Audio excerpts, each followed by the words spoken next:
Так, зубная паста Aquafresh сергитүүчү жалпы тиш пастасы 125 мг 79 сом деп турат.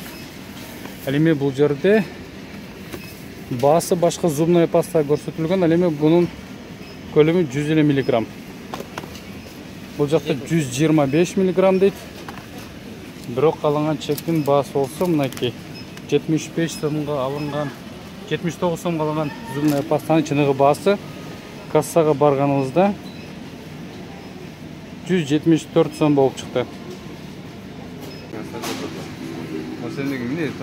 Атың ким? Илгиз, администратор. Байке, кереги жок. Не кереги жок? Кожоюңар көрсүн алмаз. Анда сен не үчүн аласың айсың? Мында карап албай, 3 сенекти бир жерге койдуруп турабы? Ооба. Я. Ооба. Сен иштебейт экенсиң анда бул жерде. Просто жөн эле мындай администратор деген. Жок, сенек тарамес коюлуп калыптыр. Калдаган берсең? Бул виски менен. Ойлобойсуң да?